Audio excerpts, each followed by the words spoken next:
आप सभी शिक्षक अभ्यर्थियों को मेरा सादर नमस्कार।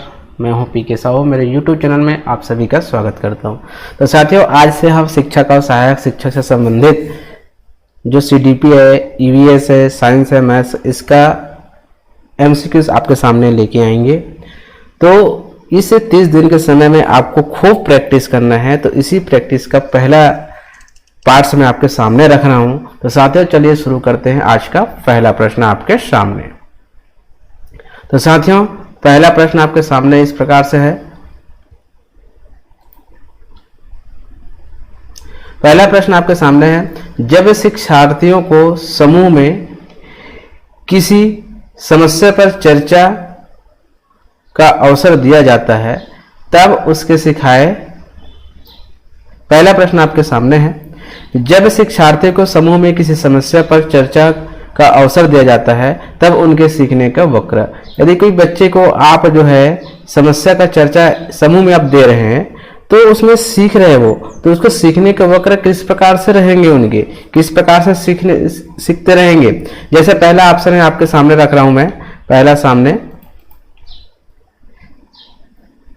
स्थिर रहता है, अनवरत रहता है, समान होता है या बेहतर होता है। तो जब शिक्षार्थी समूह में सीख रहे हैं, उस पर समस्या पे चर्चा कर रहे हैं, तो उसको अवसर दिया जा रहा है, समस्या पे चर्चा करने का अवसर दिया जा रहा है। तो उस समय उसकी स्थिति कैसी रहेगी या उसमें जो बदलाव आएगा वो किस प्रकार से रहेगा। तो इसमें साथियों ऑप्शन नंबर जो फेयर है, बेहतर है, ये आपका सही आंसर होगा। बेहतर होगा, उनके सीखने का जो वक्र होगा बेहतर होगा। आपस में चर्चा करेंगे।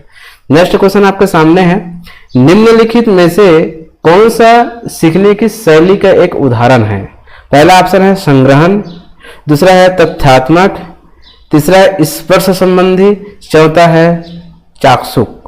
तो साथियों, संग्रहण इकट्ठा करना, तथ्यात्मक सत्य पे आधारित है, स्पर्श मतलब छू के जानकारी, चाक्षुक मतलब होता है देखना। तो निम्न में से कौन सा सीखने की शैली का एक उदाहरण हो सकता है। तो साथियों, बिना देखे तो कुछ हो नहीं सकता। तो चाक्षुक जो है इसका एक शैली का उदाहरण होगा। ऑप्शन नंबर 4 सही आंसर होगा।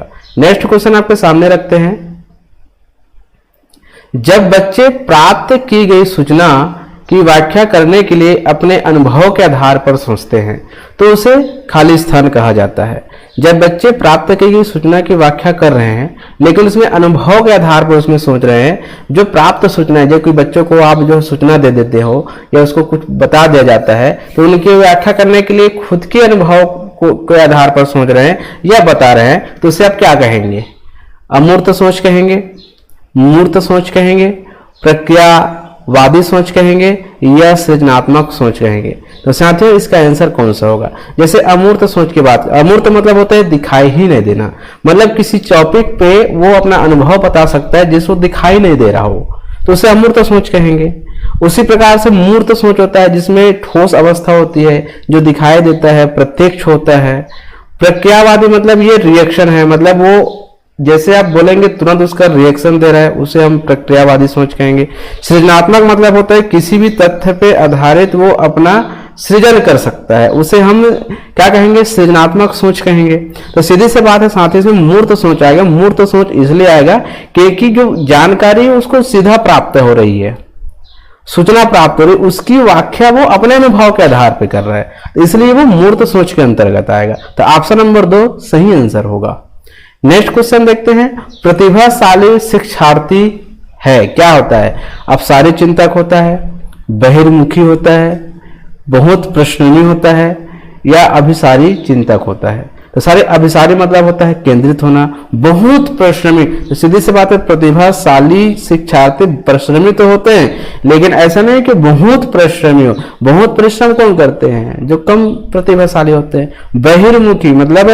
बहिर्मुखी मतलब होता है कि बाहरी क्षेत्रों के बारे में ज्यादा समझना, है ना, मतलब आसपास के समाज में मिलजुल के रहना, ये बहिर्मुखी के अंतर्गत आता है। लेकिन अपसारी चिंतक जैसे हम बात करते हैं तो अपसारी चिंतक किसके अंतर्गत आता है, जो फैलाव हो, जिसमें फैलाव होता है ना, सभी क्षेत्रों के बारे में समझता है, जानता है, उसे हम अपसारी कहते हैं। तो ऑप्शन नंबर जो 1 होगा वो सही आंसर होगा।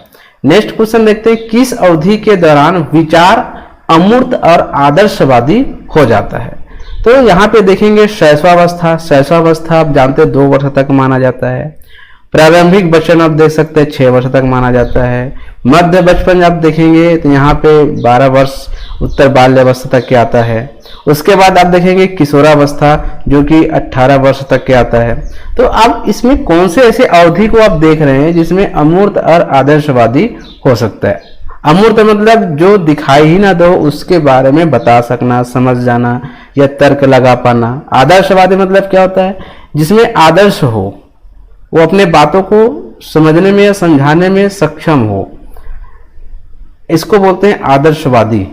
ठीक है, तो इसमें जो ऑप्शन नंबर 4 है वो सही आंसर होगा, किशोरावस्था।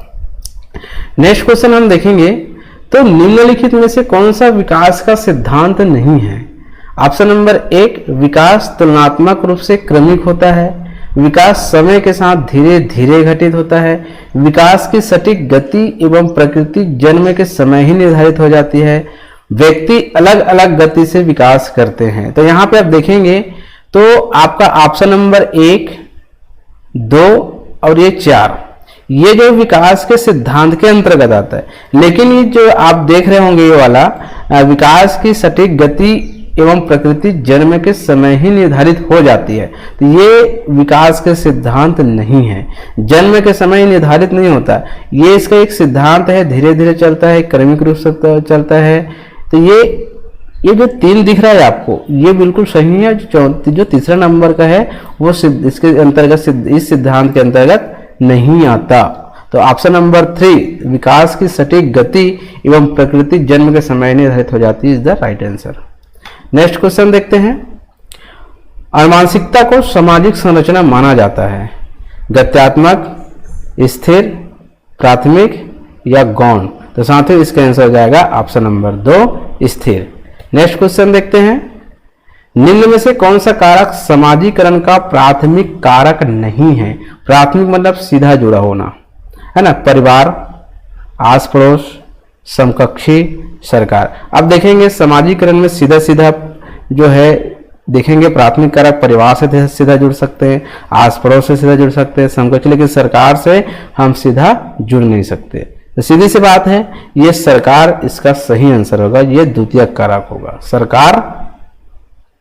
नेक्स्ट क्वेश्चन देखते हैं, यह तथ्य कि बच्चों को सांस्कृतिक रूप से प्रासंगिक ज्ञान की आवश्यकता होती है, निम्नलिखित में से किस व्यक्ति से संबंधित है। सबसे पहले आपको समझना होगा कि प्रासंगिक ज्ञान का मतलब क्या होता है। प्रासंगिक ज्ञान का मतलब होता है सीधे जुड़ना, जिस ज्ञान से संबंध रखता है। सांस्कृतिक रूप से प्रासंगिक ज्ञान की आवश्यकता मतलब कोई भी बच्चा हो जिस ज्ञान की बात करे उसे सीधे जुड़े रहना, उनकी आवश्यकता होती है। तो ये किस व्यक्ति ने ऐसा कहा है, चार्ल्स डार्विन ने, B.F. स्किनर ने, यूरी ब्रेयर ने या लेव वैगस्की ने। तो साथियों इसका आंसर हो जाएगा ऑप्शन नंबर 4, लेव वैगस्की ने। नेक्स्ट क्वेश्चन आपके सामने अंदर लास्ट क्वेश्चन है ये, किसने सबसे पहले बुद्धि परीक्षण का निर्माण किया था। एल्फ्रेड बिने ने, चार्ल्स एडवर्ड स्पीयरमैन ने, रॉबर्ट स्टर्नबर्ग ने या डेविड वेसलर ने। तो साथियों इसका आंसर हो जाएगा एल्फ्रेड बिने। तो दोस्तों ये 10 क्वेश्चन आपके सामने में रखा हूं। आगे क्वेश्चन की मात्रा बढ़ाएंगे, आपके कमेंट पे आधारित रहेगा। जो मैं एक्सप्लेन कर रहा हूं वो कम करूं कि डायरेक्ट आंसर बताऊं, ये पहले आप बताइए, क्योंकि समय कम है तो आपको किस प्रकार से जानना है। तो दोस्तों आज के वीडियो में इतना ही। यदि अच्छा लगे तो लाइक कमेंट शेयर अवश्य करें। मेरे वीडियो देखने के लिए मैं डिस्क्रिप्शन बॉक्स में मैंने लिंक दे रखा है, वहां पे जाके आप देख सकते हैं, टेलीग्राम से जुड़ सकते हैं और जितने जल्दी हो सके आप तैयारी में लग सकते हैं। दोस्तों थैंक यू।